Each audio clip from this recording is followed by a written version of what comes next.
Berserk. Ah! Ah!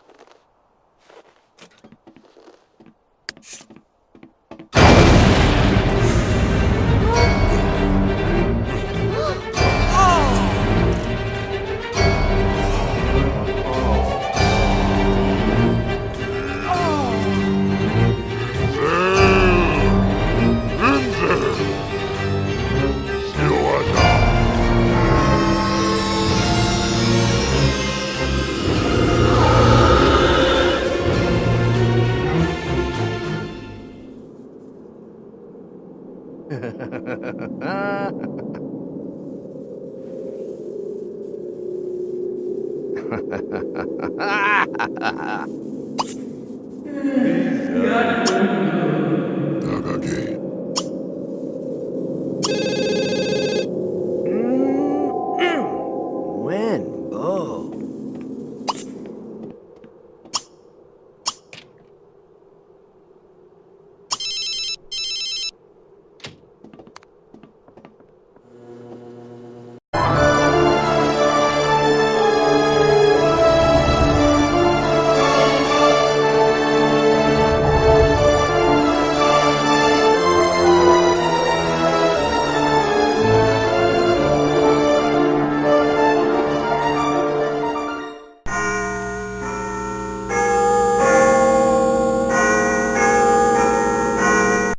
Good Lord!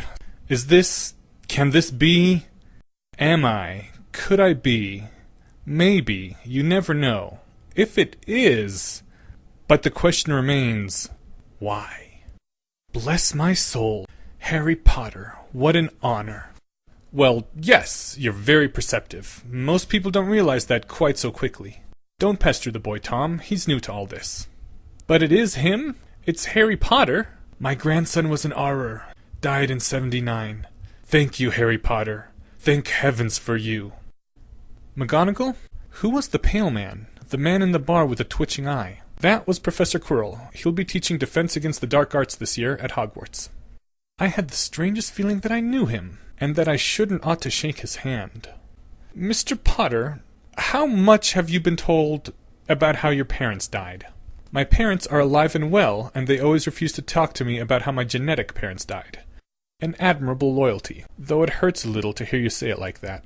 Lily and James were friends of mine. Your genetic parents died very well indeed, protecting you.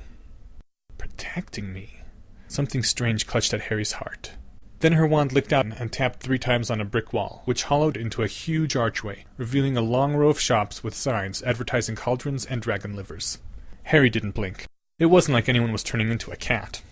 And they walked forward, together, into the wizarding world. Harry's head kept rotating like it was trying to screw itself off his neck. It was like walking through the magical items section of an advanced Dungeons & Dragons rulebook. He didn't play the game, but he did enjoy reading the rulebooks. Then Harry spotted something that made him, entirely without thinking, veer off from McGonagall. He was brought back to reality only when McGonagall stepped right in front of him. Mr. Potter, I'm sorry. I forgot for a moment that I was with you instead of my family.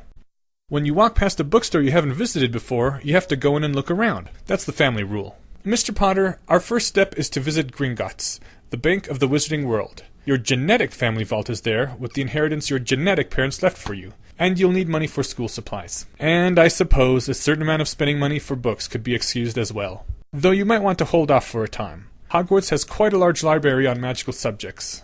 Don't get me wrong, it's a great distraction, probably the best distraction anyone has ever tried on me, but don't think I've forgotten about our pending discussion. And she told him of he who must not be named, the Dark Lord, Voldemort. It should have been funny, but it wasn't. The name burned with a cold feeling, ruthlessness, diamond clarity. A chill swept over Harry even as he pronounced the word, and he resolved then and there to use safer terms like you-know-who.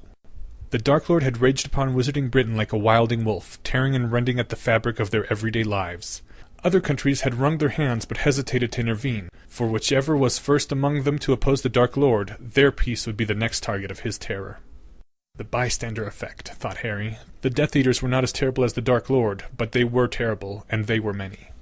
And the Death Eaters wielded more than wands. There was wealth within those masked ranks, and political power. An old and respected journalist, Yermy Wibble, called for increased taxes in a draft. He shouted that it was absurd for the many to cower in fear of the few. His skin, only his skin, had been found nailed to the newsroom wall that next morning, next to the skins of his wife and 2 daughters. Whoever stood out the most became the next example, until the names of James and Lily Potter rose to the top of that list. And those 2 might have died with their wands in their hands and not regretted their choices, for they were heroes, but for that they had an infant child, their son, Harry Potter. So what happened? The Dark Lord came to Godric's Hollow. You should have been hidden, but you were betrayed. The Dark Lord killed James, and he killed Lily, and he came in the end to you, to your crib. He cast the killing curse at you, and that was where it ended.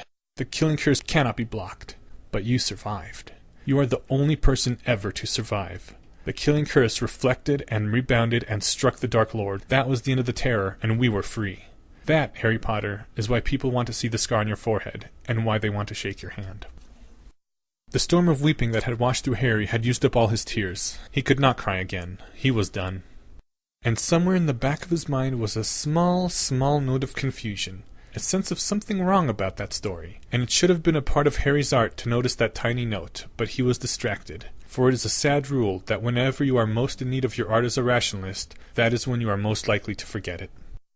You can go ahead and call them my parents if you want. You don't have to say genetic parents or anything. I guess there's no reason I can't have 2 mothers and 2 fathers. And they walked together in silence until they came before a great white building with vast bronze doors. Gringotts, said McGonagall.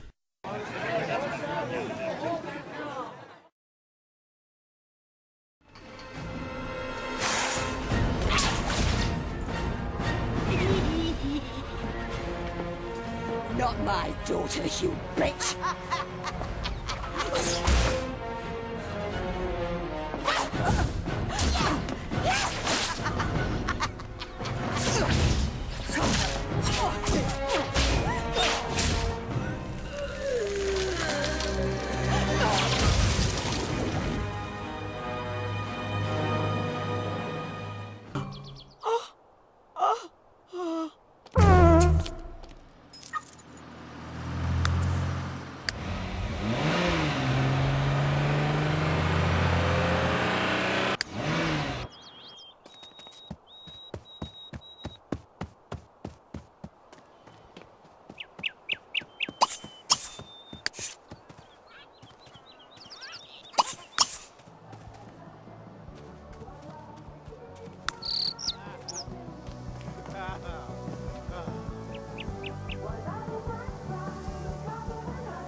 Oh, Waldo!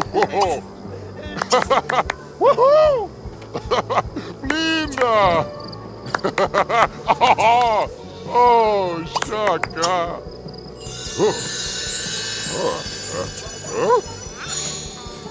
Oh.